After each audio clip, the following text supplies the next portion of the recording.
ನಮ್ಮ ಈ ಜೀವನದಲ್ಲಿ ಎಲ್ಲರಿಗೂ ಕೂಡ ನಾವು ಪ್ರೀತಿಸಬೇಕು. ಅಪ್ಪ, ಅಮ್ಮ, ಅಣ್ಣ, ತಂಗಿ, ಗಂಡ, ಹೆಂಡತಿ, ಮಕ್ಕಳು ಎಲ್ಲರಿಗೂ ಕೂಡ ಒಂದೇ ಸಮನಾದ ಪ್ರೀತಿಯನ್ನು ಕೊಡ್ತಾ ಹೋಗಬೇಕು.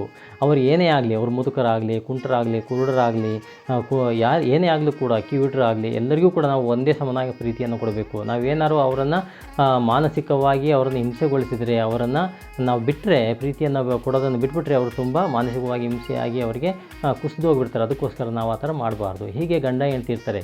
ಗಂಡ ಏನು ಮಾಡ್ತಾ ಇರ್ತಾರೆ, ತೋಟದಲ್ಲಿ ನೀರು ಬಿಡ್ತಾ ಇರ್ತಾರೆ. ನೀರು ಬಿಡಬೇಕಾದ್ರೆ ತುಂಬ ಜೋರಾಗಿ ಹಾಡನ್ನು ಹೇಳ್ತಾ ನೀರನ್ನು ಬಿಡ್ತಾ ಇರ್ತಾರೆ. ಪಕ್ಕದ ಮನೆಯವರು ಏನು ಮಾಡ್ತಾರೆ, ಏನ್ರಿ ಸ್ವಾಮಿ ಇಷ್ಟೊಂದು ಜೋರಾಗಿ ನೀವು ಹಾಡು ಹೇಳ್ತಾ ನೀರು ಬಿಡ್ತಾ ಇದ್ದೀರಲ್ಲ ಅಂತ ಹೇಳ್ಬಿಟ್ಟು ಹೇಳ್ತಾರೆ. ದಯವಿಟ್ಟು ಇದರಿಂದ ತಪ್ಪಾಗಿರುತ್ತೆ ಕ್ಷಮಿಸಿ, ನಾನು ಹಾಡು ಹೇಳಲೇಬೇಕು ಅಂತ ಹೇಳ್ತಾನೆ. ಯಾಕೆ ಹಾಡು ಹೇಳಬೇಕು ಅಂತ ಹೇಳಿದಾಗ, ನನ್ನ ಹೆಂಡತಿ ಕಣ್ಣು ಕಾಣೋದಿಲ್ಲ, ಅವಳು ಕೂತಿರ್ತಾಳೆ ಯಾವಾಗಲೂ ಕೂಡ ಕೂತ ಕಡೆನೇ. ನಾನು ಹಾಡು ಹೇಳಲಿಲ್ಲ ಅಂತಂದರೆ ನನ್ನ ಗಂಡ ನನ್ನನ್ನು ಬಿಟ್ಟು ಎಲ್ಲೋ ದೂರ ಹೊರಟೋಗಿದ್ದಾನೆ ಅಂತ ಹೇಳ್ಬಿಟ್ಟು ಭಯಪಟ್ಬಿಡ್ತಾರೆ. ಅದಕ್ಕೋಸ್ಕರ ನಾನು ಅವಳನ್ನು ತುಂಬ ಇಷ್ಟಪಡ್ತೀನಿ, ನಾನು ಅವಳ ಪಕ್ಕದಲ್ಲೇ ಇದ್ದೀನಿ ಅಂತ ಅವಳಿಗೆ ಅನ್ನಿಸ್ಬೇಕು. ಅದಕ್ಕೋಸ್ಕರ ನಾನು ಹಾಡು ಹೇಳ್ತಾಯಿದ್ರೆ ಅವಳಿಗೆ ಕಿವಿ ಕೇಳಿಸುತ್ತೆ, ನಾನು ಇಲ್ಲೇ ಇದ್ದೀನಿ ಅವಳ ಪಕ್ಕದಲ್ಲಿ ಅಂತ ಹೇಳ್ಬಿಟ್ಟು ಅವಳು ತುಂಬ ಖುಷಿಯಾಗಿರ್ತಾಳೆ. ಅದಕ್ಕೋಸ್ಕರ ನಾನು ಹೇಳ್ತೀನಿ ಹಾಡನ್ನು. ದಯವಿಟ್ಟು ನೀವು ಏನಾದ್ರು ಅದರಿಂದ ತೊಂದರೆ ಆಗಿದರೆ ನನ್ನ ಕ್ಷಮಿಸಿ ಅಂತ ಹೇಳ್ತಾರೆ. ಅದಕ್ಕೆ ಪಕ್ಕದ ಮನೆಯವರು ಹೇಳ್ತಾರೆ, ಇಲ್ಲ ಸ್ವಾಮಿ ನಿಮ್ಮ ಪ್ರೀತಿಯನ್ನು ನಾವು ಮೆಚ್ಕೊಂಡೆ ಅಂತ ಹೇಳ್ಬಿಟ್ಟು ಹೇಳ್ತಾರೆ. ಅದೇ ರೀತಿಯಲ್ಲಿ ನಾವು ಕೂಡ ನಮ್ಮ ಜೊತೆಯಲ್ಲಿದ್ದಂತಹವರಿಗೆ ನಾವು ಇಗ್ನೋರ್ ಮಾಡಬಾರ್ದು, ಅವರನ್ನು ಮಾನಸಿಕವಾಗಿ ಹಿಂಸೆಗೊಳಿಸಬಾರ್ದು, ಅವ್ರನ್ನ ಪ್ರೀತಿಸಬೇಕು.